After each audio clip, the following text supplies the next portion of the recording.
Hi, good evening, everyone, and welcome back to Algebra. Welcome to a new month. Our two speakers today who have done us the great honor of being here, Paresh Maity and Ina Puri, have collaborated along with the late genius photographer Nemai Ghosh on a project called Paresh Maity, a portrait of the artist in the world. But this not only brings together photography, art, and literature, text, it brings together entirely different yet intersectional ways of seeing. Paresh Maity is, of course, one of the country's most celebrated artists. He is also one of the most prolific artists. In just over 40 years, he has had over 81 solo exhibitions. He has been awarded the Padma Shri. He is also, although scale is not always a determinant, but he is also quite literally one of India's largest figures, towering figures, because he is responsible for the single largest public art in this country. It's an over 850 feet project at the Indira Gandhi International Airport called the Indian Odyssey, I think 50. And through his prolific career as a watercolorist, par compere as an oil painter, he has transitioned from looking at landscapes to people and to cultures entirely differently. We'll come to that. Ina Puri is, first and foremost, it is our privilege to call her an Algebra member. She's also hosted art walks in Delhi at the India Art Fair for the past couple of years. So some of us have had the opportunity to interact with her personally. But Ina is a writer, a biographer, an art curator, a collector. Her 3-decade-long engagement with the arts is not only with art, it is with the performing arts, it is with literature, it is with folk theatre. She is the national award-winning producer of a film on Manjeet Baba, on her friend and collaborator Manjeet Baba, called Meeting Manjeet. She has worked and written a book called The Journey with 100 Strings on Pandit Shiv Kumar Sharma. So there's music there. She is, of course, with this particular book, brought together both art and photography in something that we have not seen before, I think. And I'd like to start this conversation, Ina, with you, just to say what brought this book into being. What I know that for over 25 years, Nemai Ghosh photographed Paresh at work. But why did this book, which brought together their art and those images, seem necessary? Well, first of all, thank you very much. It's wonderful to be here in a conversation with Algebra and to be seated on the other side. So talking about the time that I first met Nemai Ghosh, actually, it was in the year 1997. And he had just, it was a dark time for him because his older son had just passed and he was at a loss. He was not sure which way to go, what to do, because he had been working for a long while with Ray. And so at that point of time, Manjeet Baba and I commissioned him to do this project called Faces of Indian Art, which was Nemai Ghosh's photographs of artists working in their studios. 52 artists, mind you, and there was this one person taking photographs of all these artists across the world. And that project itself was so exciting that I somehow felt that, you know, it was about a period of time, but we hadn't spoken about the younger artists then. And I knew that this time would come when we would work with a group of younger artists. And from there, we both, I think, decided that Paresh Maity was a person who was the ideal artist Nemai would be very comfortable working with. Also because culturally, in every which way, they were very alike. I mean, here was this man, you know, he was in his 70s and Paresh was still very young, but they understood each other. There was the way they communicated, the way they understood each other, it was just a given. So I think one of us broached the ideas because we were all seeing a lot of each other at Paresh's exhibitions or Nemai's home, 8 Kalighat Road, where we would be sitting and having a chat. So I think one of us decided or proposed the idea that let's start working on this book. and it will be a book on Paresh working. And Paresh took it on from there and made sure that the two of them traveled, and that Nemai Ghosh had access to almost every moment. You know, when Paresh was working in the studio or outdoors, Nemai would be given an opportunity to shoot him through the day, and you know, so that was how the book came about. So there are just too many strands to this conversation, so I'm going to go back and forth between some of them. I just want to start with your work itself and ask you an almost ridiculously simplistic question, particularly to somebody 40 years into his art just life. Why do you paint? I paint because I want to paint, not that I want to paint. I think that's my inner urge. That's my life. That's my dream. That's my sleep. As a child, just 7 years old, I wanted to be an artist. So since then, so I paint. I don't know why I paint. So I think the question really is to say exactly what you said. What does art do for you? What does painting do for you that nothing else does? Art in any form, it gives me sensation. It opens up everything to me. And I think till the last day, I want to continue with that. That is my life. That's my journey. And that's me. And through that, I want to give joy and happiness to this world, to everybody. When you first started to have Nemai Ghosh photograph you, did it feel like, did it change how you painted to be observed? Not at all. Not at all. See, before we really started work, I knew of him very well through his work. So I knew who was Nemai Ghosh and all this. And amazingly, you may not know that we come from the same district. But our age group, as Ina said, that he was like my mama and I was like a bhaja.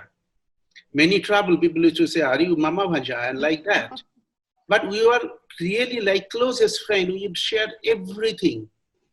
And it was really a great joy and happiness and celebration, our journey. And I asked that, where have you traveled? He said, only in Bengal. I said, don't worry, I travel the world. I will try to take you wherever I want. He said, I am ready.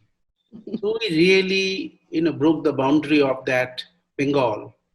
We traveled all over India, many, many times, from wherever, from north, south, west, everywhere we traveled. It never affected his work to my work. Whatever he is doing with his art, with his camera film, that's it. He used to tell me, Paresh, bring this film, because he was always doing the film. He lived with us today, but it was like everything was filmed black and white, without flash, without anything. It's very natural. So I wanted to go back to Ina and say, would you contextualize for us what you see as the most singular quality of Paresh's work and of Nemai's work, and whether there was any intersection or similarity in their ways of seeing that you could spot? Well, to begin with, where, like I was telling you about this earlier project, 52 artists in their studios, they were just pictures, say about 3 or 4 pictures of an artist working. Here, the entire book is dedicated to just this one person. And believe me, when you flip through the pages, there's no fatigue. Each picture, each mood is so vividly different. And that is thanks to Nemai Ghosh's magic, the way he held the camera, the way he captured Paresh. But I'd like to say something here. Nemai Ghosh often said that landscapes did nothing to him. In the sense, he didn't like, cityscapes, landscapes didn't really appeal to him so much. It was people, their emotions, the way they walked. That is what, that is what Nemai liked to say. But looking at this book and looking at the photographs, you see the outer side, you see the outside world coming in. what is on the periphery. And in Nemai Ghosh and Paresh's work, what happens is that they're traveling. So, they meet gypsies, they look at people doing folk theater. We have the Baul musicians performing for us. I was with them at that point of time in Shantiniketan. And the Baul musicians, it's like happening on different levels because they are performing and Paresh is painting them. There is Nemai Ghosh shooting the whole scene. So it was happening on so many different levels. I found that very fascinating. And separately, when I spoke to them and I was chronicling this entire experience, talking to them about this, it was amazing the way they thought. Paresh also is a very good photographer. And in Nemai Ghosh's case, what happened was, for once, Nemai Ghosh started his career as a theater artist. He was an actor himself. And his preferred seat in the theater was the 10th row. From there, he'd get the best view, he said. And that's how he would shoot, always without flashlights. Now, when it came to shooting Paresh, I thought that here was Nemai Ghosh calling the shots, but doing so in a very, very quiet way, without disturbing Paresh. So you see, Paresh in a chai dukan, inside, shooting Paresh, standing outside, reaching out for a cooler of chai. These are dramatic moments that he's got. And almost like a director, Nemai Ghosh is deciding quickly the light, camera, angle, how to shoot, and to get Paresh in the right mood. So this is how it happened. And it was almost in a way that was unplanned. It was so beautiful, their understanding of each other and the way they work, the processes. Somehow that was very interesting. There's a question I want to address to both of you. I think, Paresh, if you could answer it for yourself, and maybe Ina, if you could kind of answer it for Nemai, who is not here. Paresh, you have worked a lot. You work with color. Color holds a very central place in your life, and your landscapes are vivid. They're often electric. Even in the more suffused colors of the watercolors, color is a real presence, and the photography is all black and white. But light is a central theme in both your work. What is your relationship with light? And how do you think light and color play off each other? And Ina, I'd love you to answer. How do you think Nemai used light for shadow, rather than for color? See, color is life, life is color. Just imagine without color, the life and the nature and everything. It will be, I don't know what. I can't even visualize that. I don't think that you all have seen paintings with color. Painting with black and white, I don't think you have ever seen. But photography, the tradition is there. Both is visual, thing, photography or painting. So light plays a vital role for both the mediums.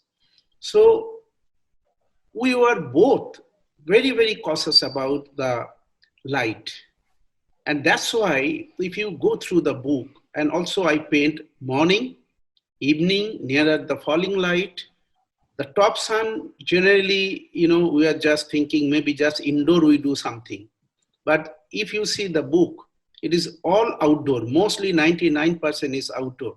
Because I love to interact with the nature, direct with the nature, not direct transformation happens. So both of us, the light was very important. And I think for every photographer, light is most important, even for art.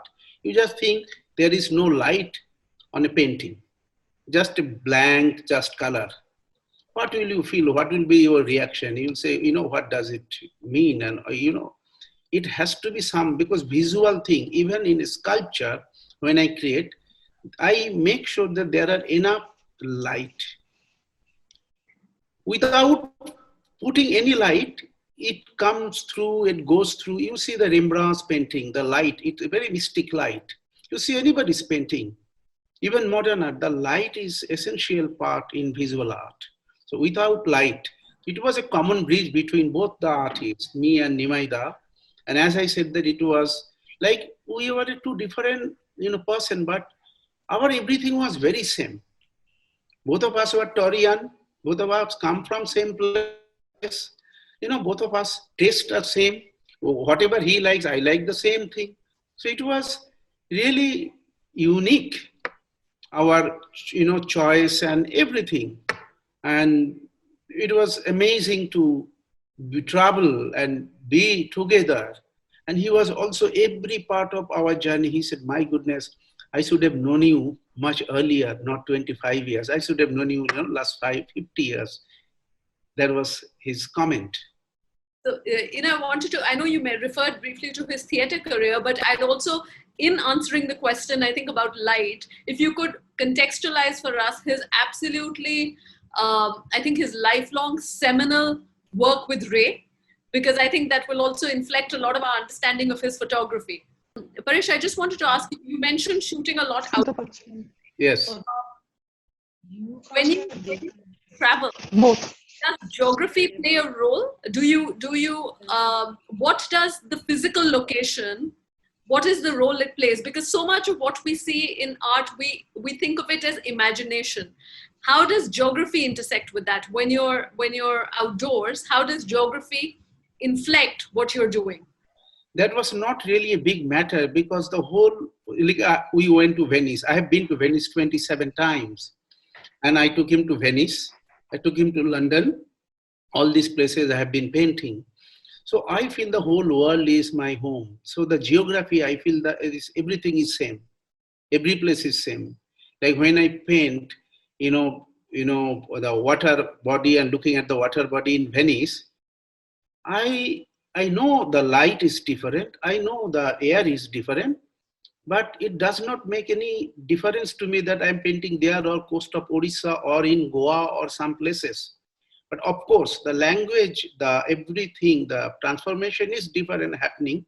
But I have never thought that, of course, when you went to Himachal, the geography is different. Every part, the geography and the color is different. That was coming, everything spontaneously. But we have never thought of it. We thought this whole world is our world. We should express freely. And that was our motto and aim, that we went to the Gir forest.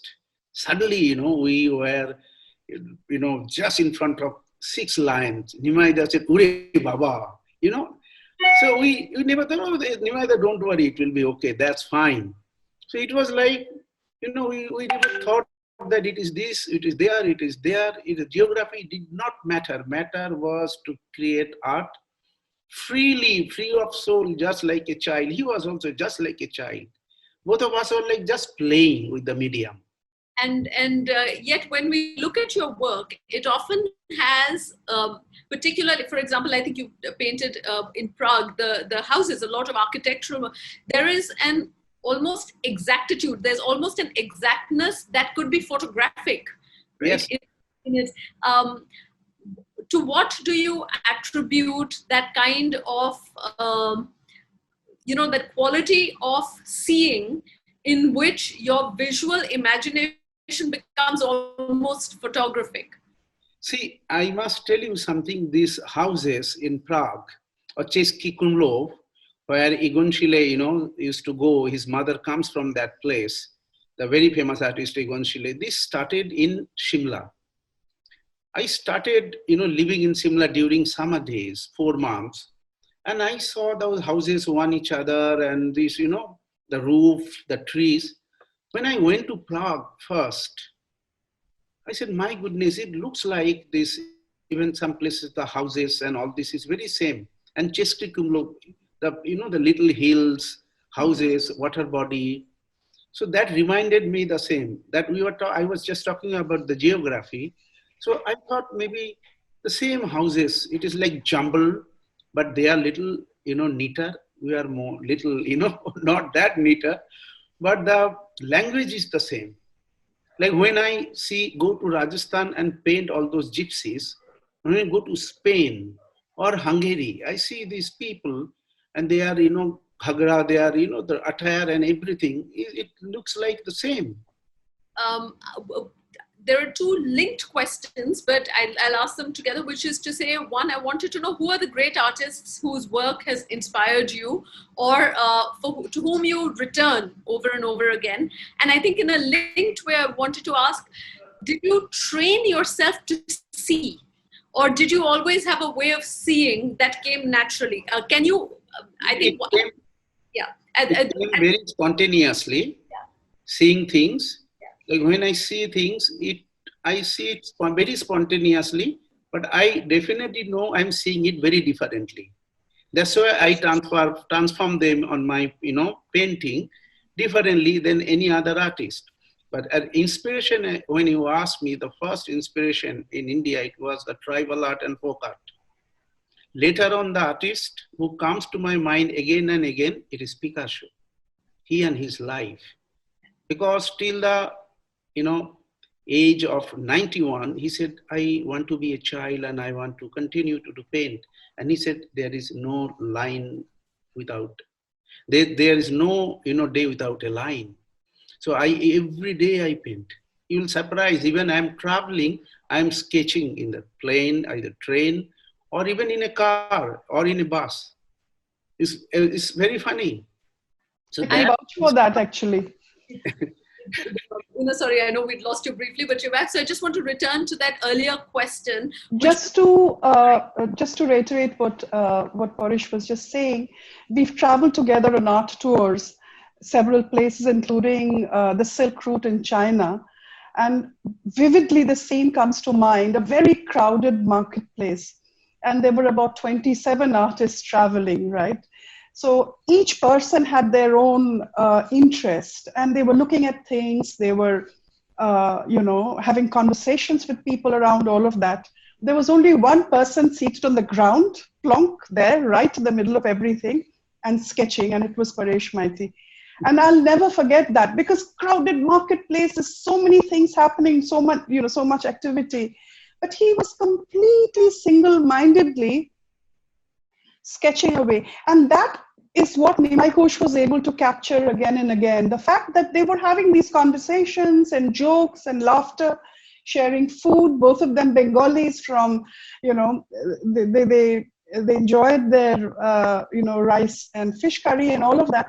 But when it came to work, when it came to Paresh working, it could be a railway station, like in Shimla. He's sitting in the railway station and he's sketching.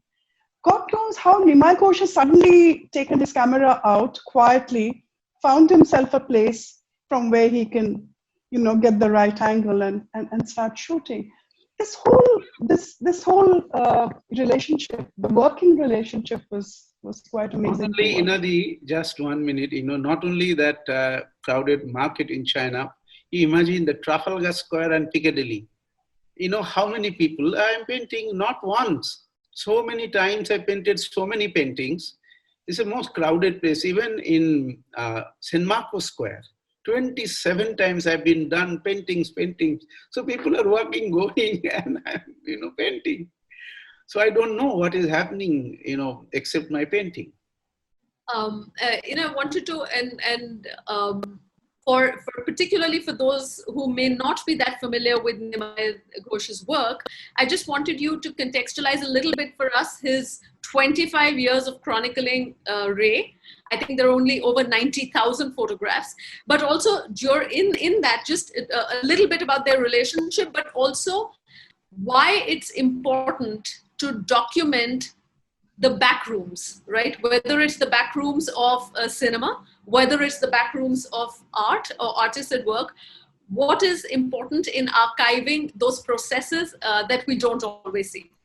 I think that is all important. Personally, my whole, my career, whatever I have been working on for the last 30 years has been about archiving, whether it's books on photography, whether it's Raghu Rai's book on Calcutta, certainly Faces of Indian Art with Nemai Ghosh. Will you believe it that 52 artists today, maybe a handful, maybe there are 5 artists today who are with us, the rest have all gone. And here is this one person who was in the studio and who could actually shoot them working, the kind of light they used, the kind of focus they used. And I think that is all important. Personally, my whole, my career, whatever I have been working on for the last 30 years has been about archiving, whether it's books on photography, whether it's Raghu Rai's book on Calcutta, certainly Faces of Indian Art with Nemai Ghosh. the way they worked to be able to capture that. I think archiving is very, very important. And Nemai Ghosh, I think personally for me, what had appealed to me the most about Nemai Ghosh's work when I first met him was his dedication and the way he worked with Satyajit Ray for years, following him. Initially, it was just his personal interest. There was no professional understanding. He wasn't getting a salary. He wasn't paid or anything. But he did it because he was so passionate about Ray's cinema that he would follow him around. And finally, the day Ray recognized him and he realized that he was part of Ray's set was on a train journey when he was going to Shantiniketan and they were making the film Inner Eye on Vinod Bihari Mukherjee. And Ray was already seated in this first class compartment. Nemai Ghosh quietly found a place somewhere and he was sitting there, not quite invited, but accompanying the crew, the team to Shantiniketan.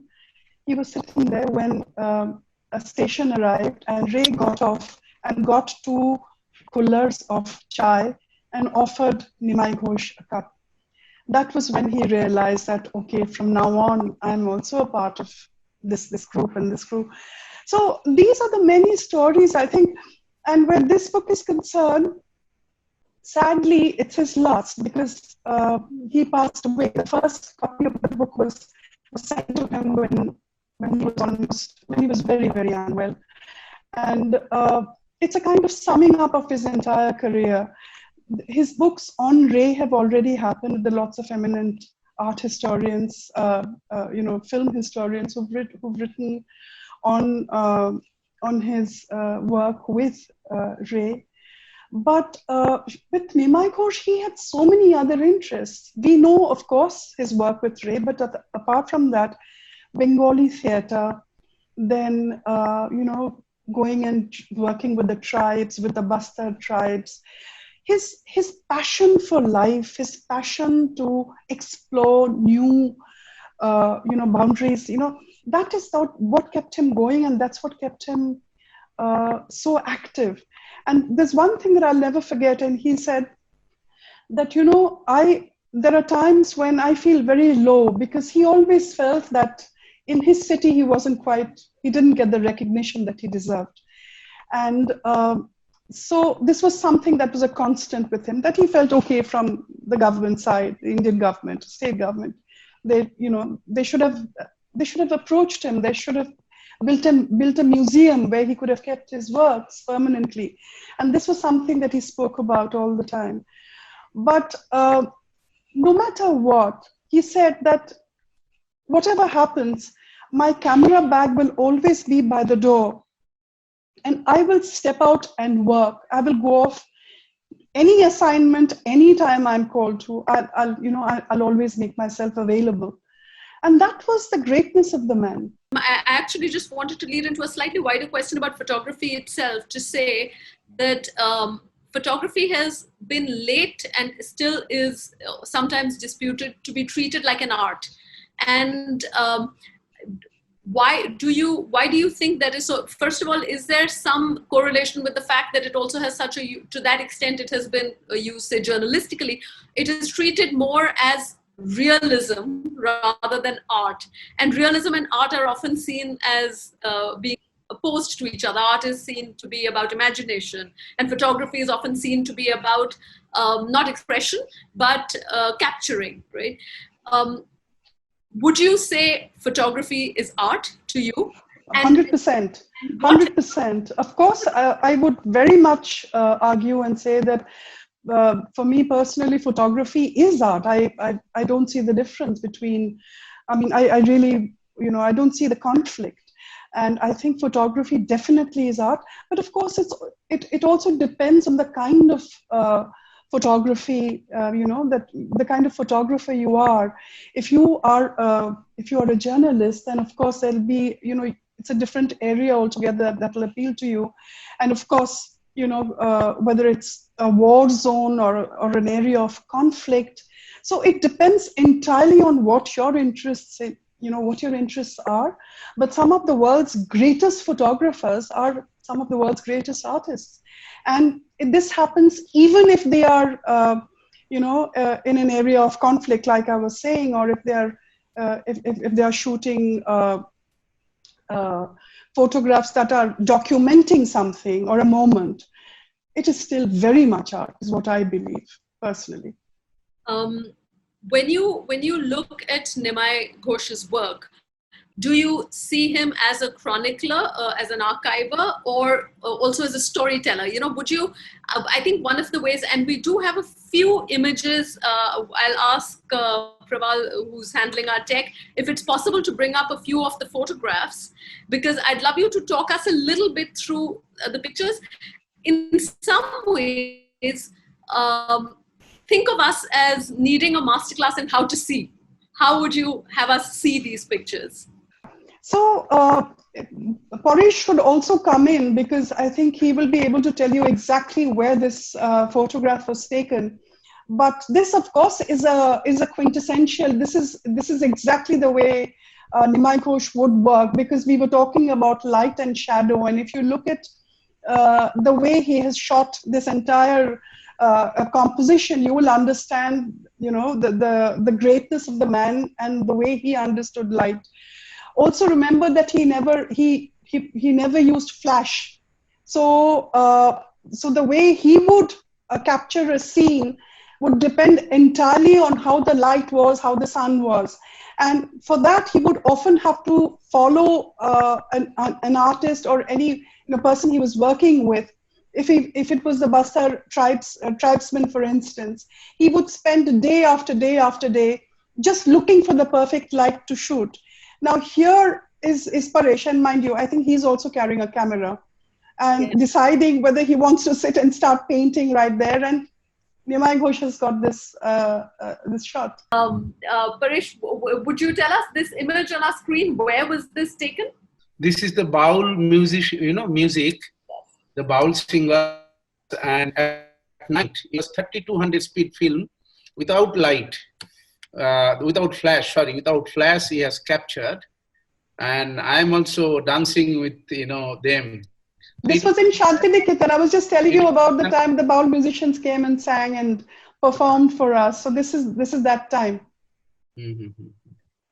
It was Boshunto Mela, if I'm not mistaken. It was in March. The year 2000. This is in March. Yeah. This is in March. It was during Holi. Holi, Boshunto Mela, yes. Yeah. And mind you, Payal, there's a lot of movement going on. When this musician is singing with his ektara, there is a movement happening that he's been able to capture beautifully. And of course, Paresh is lost in the moment, and he's got that as well. Praval, we'll just run through the next couple of images as well. Yes, this is the street food I always loved. And it is near Babu Ghat in Kolkata. I always loved, growing up in a small town, Tamluk. So I used to have tea, I used to have golgappa, all these puris. Which Nemai Ghosh also enjoyed, and the two of them would make their way whenever they possibly could. This is in Kerala. And I think we have one or two more, or no? Sketches. This is Shantiniketan, and there's Joystree and me sitting there next to Paresh. We are watching him paint. Nadi is also there. Yeah. And surrounded by people. This is what I was saying, that the periphery then comes in within the composition, and it's not only Paresh painting and a few of his friends or family around, but behind him there are people, spectators, there are musicians. All of that. I remember this morning very clearly. I wanted to ask both of you, I think, the role of public art and art in public life. What is that role for you? Whether it's, when we say art, we say fine art or painting or photography or even the arts. What is the role of art in public life? And does it recede or does it become more urgent in times of fracture or crisis as we are in globally at the moment? I think, Art should be public art is actually is something that people are looking at more and more in recent times, and I think it's a marvelous initiative. Today, Red Fort has a museum where art is being shown, and I'm so very happy that before Nemai Ghosh passed, a body of Nemai Ghosh's works. Now, he always had this problem that, where is the museum? Where is the museum that is there for me where I can show my works? However, DAG came up with this initiative, and the old currency building in Calcutta was converted into a museum. And they actually have a permanent exhibition of Nemai Ghosh's called Ghore Baire, which is, of course, named after Ray's film. And it is a fabulous body of his works. The entire floor is given to Nemai Ghosh, and it's there. It's very important, I think, because otherwise, where will a person in Calcutta? Of course, there is that exhibition that happens once in a way in Nondon or in other art spaces, but this is a permanent space where anyone can walk in and have a look. And I think we still need to do so much more across this country and have more public art spaces showing, works of artists. Also, Paresh, of course, should... See, art is public. It should not be private. You see, everywhere is art. And so there should not be any specific thing because people should interact. Earlier days, they used to travel many places in caves. There were art. So art is everywhere, actually. It should not be private. It has to be public. But what does art do for the viewer that makes it so urgent to public life? Because it takes people to a different level. Art it takes you, maybe you are sad, when you see some beautiful art, you feel joy, you feel happiness. It gives you that feeling. So it is very, very important to, public life, to anybody, even a child.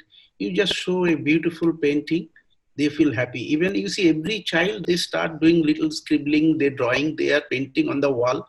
So art is with everybody, everywhere, every aspect, everywhere. So you cannot differentiate art from life and from nature. And nature is life, life is nature. Art is everywhere. Also, there is so much. It's just something that needs to be looked at and addressed urgently. I think it's for the ministries of art and culture to look at this in a way that is very inclusive. It's not about showing the A-listers.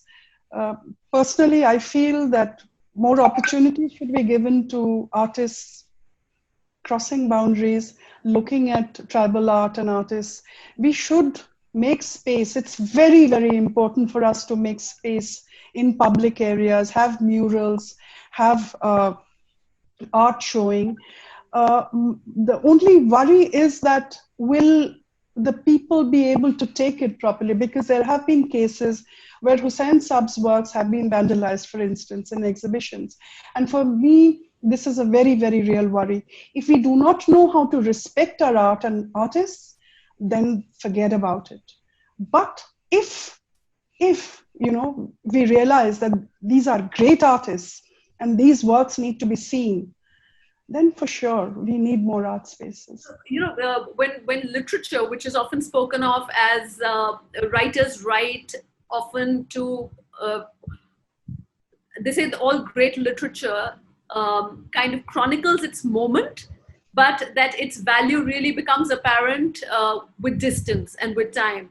And I think my question again about art largely, or particularly in times of crisis, is what do you see art doing in civilizationally or as a society, whether it's public, whether it's in museums, or yes, clearly minimally in private collections, unless they can also be depicted. What does civilizationally art do that is so urgent to us? Well, it's, I don't know, Paresh might want to answer that, but personally, it's something I just feel that it's a given, no? It's just something that we are fortunately used to seeing in India. India is an ancient civilization. Like Paresh said, if you look at Ajanta, Ellora, if you look at our, the Bhimbetka, for instance, the cave art that we see there, why were they painting? Why were they making these things? There wasn't any sale happening for sure. But yet people painted for the sheer joy of expressing themselves. It was a way of, the way they expressed themselves. And we have these amazing instances in places that are there even now in the open. And since then, of course, things have changed. You're talking about pricing, of course, auctions and the international recognition.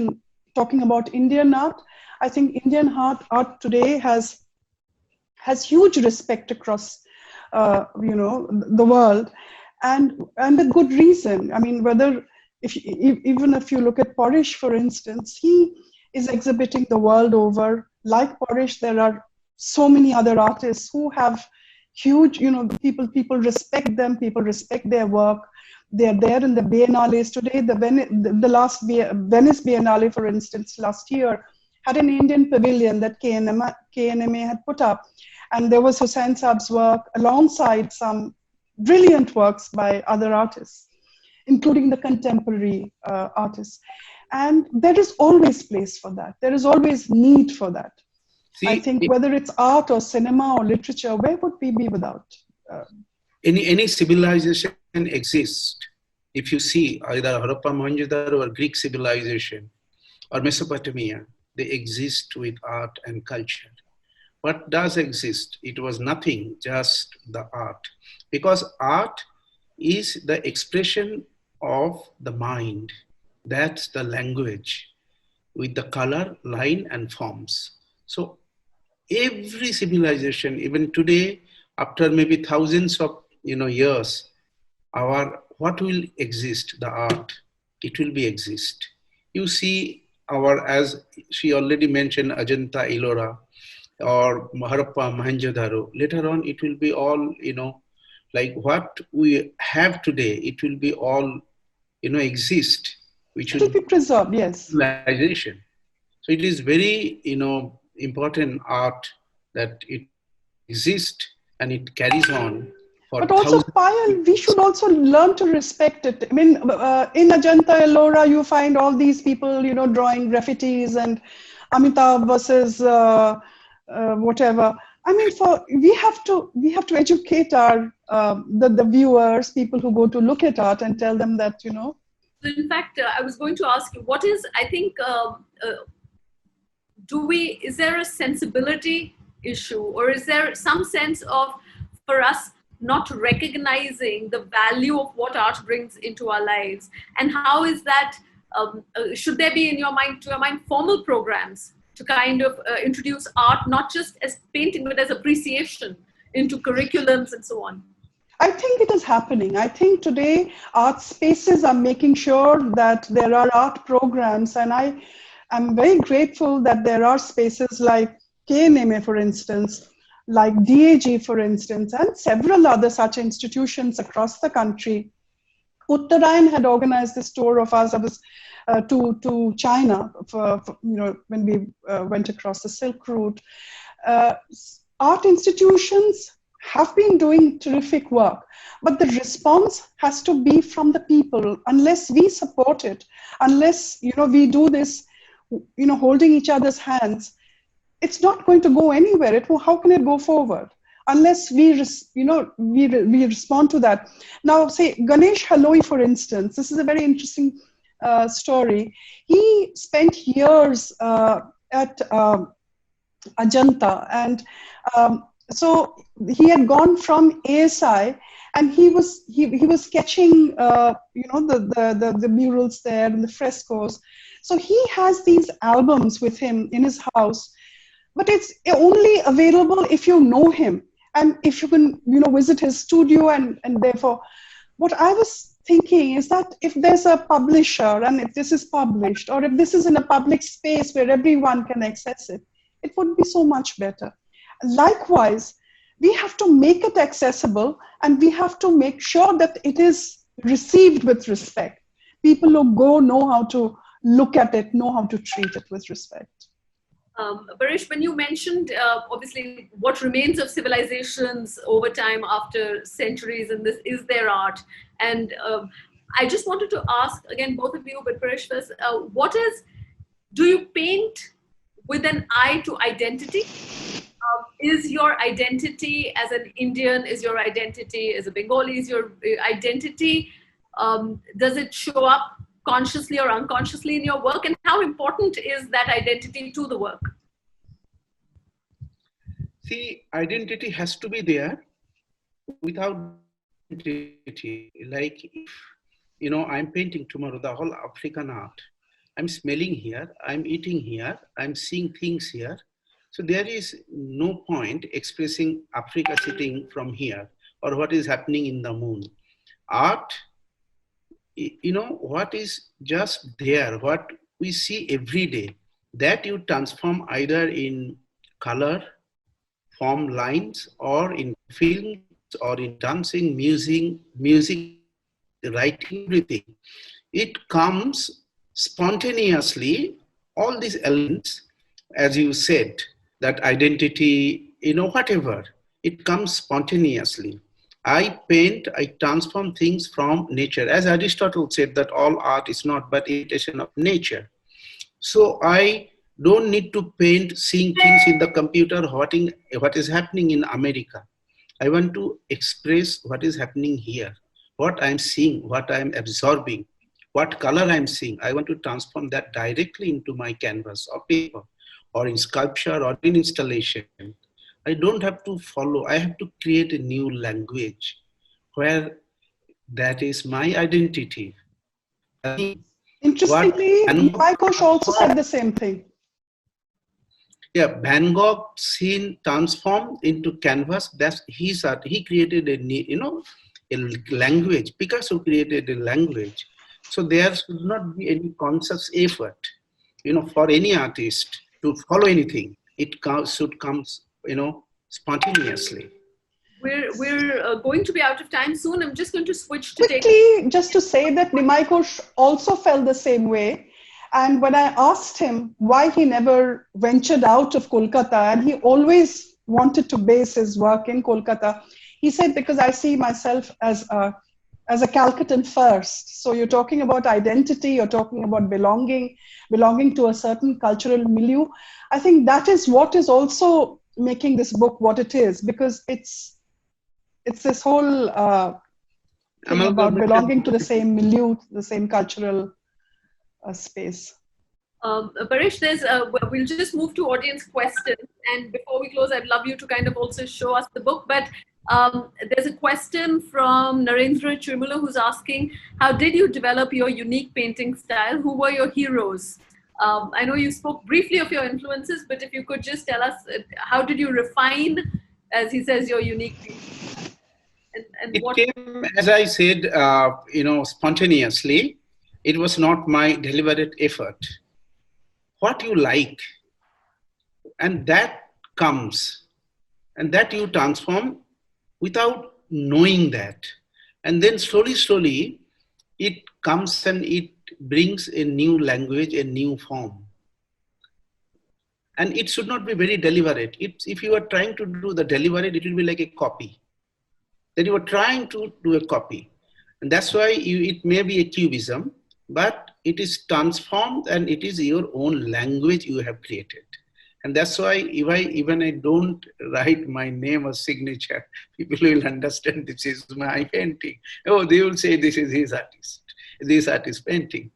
So there are a couple of questions we're also getting on message, because members who are listening, and somebody who wants to know, how do you know the right medium? You work with watercolor, you work with oils, how do you know the right medium? How does that come to you when you start to paint for a particular work? That does not matter to me. I can paint a landscape with just a pencil, graphite, or with oil, acrylic, or watercolor, or mixed media. I have no issue. Of course, it might be a little difficult to transform into a 3D like a sculpture. Now, landscape, I can do on a relief, high relief, low relief, but it will not give the same message, you know? So I think the question was really to say, when you start to paint something, Yes. how do you decide, or how does it come to you? What is the particular medium you want for that work? See, basically landscapes when I paint, that, comes watercolor. And I do large watercolor because of the character of the medium. The, shape and the expression is very different because it's a very, it's like a North Pole and South Pole. Watercolor, oil or acrylic. But acrylic, you can use it in like oil or like watercolor also. Will you tell us, for what to you, when you say they're like North Pole and South Pole, what is the defining distinction for you between what is possible with both? See, the watercolor, you start from light to dark. And the oil or acrylic, you start from dark to light. That's very funny. And in watercolor, you cannot use the white pigment, and you cannot rectify. But in oil acrylic, you can rectify. Again and again, you can paint, overpaint, underpaint. You can take time, but watercolor, one go. You have to close every sense just to be there exactly 100% correct. Top For the defect. finish a painting. So you have to be with your whole sense and fully control of the medium to, finish a painting. Um, uh, there's a few questions, so we'll take the. Arun Gandhi wants to know: as the video and electronic media appropriates more of our conscious awareness, are static visual media such as paintings, sculpture, craft losing relevance in popular culture? And if both of you could take this question one by one, that would be great. Paresh, since you. This is two different medium, absolutely different, as the visual art, especially, painting, drawing, sculpture, they are a bit static. But it has a language. One has to understand that very deeply. But this, digital world, this language is very different that anybody can understand. Because art is very deep, very deep. One has to go to certain things. And either sometimes, spontaneously you see a painting unknowingly, oh, wow, beautiful. What does that mean? Means deeply you have done the analysis, you may not be able to express it, but the analysis has done. But in this kind of, this digital world, you do, because the mechanism is working in a big way. But in art, the mechanism does not work that, or it does not play at all anything. The emotion plays, and the emotion and non-emotion is a two different world. If you'd also like to just take that. Just to say that I think there's scope for both. And if you look at the museums that still draw billions of viewers from across walks of life, from different places. If you look at the museums, the paintings still have their own draw, and people stand for hours queuing up to look at the Mona Lisa. And of course, art is a very important medium, but alongside, there is always scope for experimentation. And I personally find the video, this is whole new digital, the experimentation that is happening, the work that is happening, very exciting, and something that, one will have to wait and watch and see which way it goes. But personally speaking, I think it's great. And I think also that more and more younger people are, getting drawn to this new medium. And let's see where it leads us. Let's see which way it goes. We have still more questions coming in. I'm going to try and take as many as we can. Venkatraman Swaminathan wants to know, is it true that unless one has been through a lot of suffering in one's life, one doesn't become a great artist? Ouch.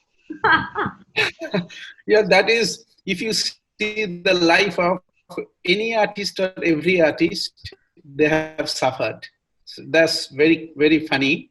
They have suffered, you don't know which way. That's why they come out with the masterpieces and the beautiful piece of art in different forms. That's amazing. And you have seen the artist, they have suffered whole life without selling a piece of art, as you have seen the Van Gogh. So you don't know, but even the affluent artists like Picasso, later on he was very affluent, but he also suffered some way. We don't know what was his suffering, and that's why probably he was painting every day. That's why he was painting, because his mind was dissatisfaction, full of dissatisfaction. That's why he was painting every day. Soham Ghosh wants to know, when was the first time that you realized this was it, when you thought you achieved what you dreamt of? Was there a moment at which you felt like, not that something is done, but some moment has arrived that you had been working towards? Sorry, I didn't get you. The question saying, basically, when did you realize that you had really accomplished what a great artist does accomplish? You know, when did you realize, did a moment come in which you felt like you had arrived? I've never realized that. I'm still finding that. I don't want to realize that. The day I realize, I won't paint. I have to find till the last day of my life that realization that I've arrived. I'm still searching near the sea, just picking up the little stones. Urja Sharma wants to know, do you sometimes find that you begin with an idea, but the painting changes to something else? Does an artwork take on a life of its own? On its own. See, after I start a painting or sculpture with something. I never, done a layout. The moment you make a layout, then it becomes a copy of that layout. So I directly start with paint, brush and everything. So the shapes, the color, the forms, the light comes, it goes automatically. And after some time, I have noticed that painting is asking me to do something. I'm like a servant. I'm like a das. Like the art is telling me, do this, do that. Not that I am trying to, with the mouse, I'm trying to do something. Like I become mouse and art is asking me, do this, put this color, and this color. And then sometimes it's just stop it here. And that's why I know that must stop it. By the way, Paresh once had a very interesting exaggerate myself, then it becomes. Paresh once had a very interesting experience. I'm sorry to barge in like this, but suddenly remembered when he was doing a public installation. We were talking about public installations, and in Paresh's case, the public installation was when he made Devi in Calcutta. There's an organization there. You know how big Durga Puja is for us Bengalis, and there's this one organization, and they invite different artists like Manu Parekh, like Jayashree Barman, so many, well-known, recognized artists. And Paresh Maity was invited some years ago, and it was fascinating to see him in that environment, creating Durga. We're talking about public installations, and I just remembered that was the case. My inspiration came as a child, seeing the Durga idol making as a year when I was just 7 years old, and that was my inspiration that I want to create. So in the beginning, I used to do only clay modeling and all these idols, and I used to sell and survive for my art. So Paresh, did they keep that image, or have they immersed it? That immersed, they do it. But even today, when I go to the sculpture studio, I mold sometimes, and then when I do with the clay, like transform automatically, because there I started life from there. So it is there in my hand, and I love to play with the clay. And I think we have time for just a final question. We have a question from Sunena Anand. She says, hi, congratulations, Paresh and Ina, that the much awaited book is finally out. We miss Nemai Da today. Paresh, tell us a moment with Nemai Da, with you as a photographer and him.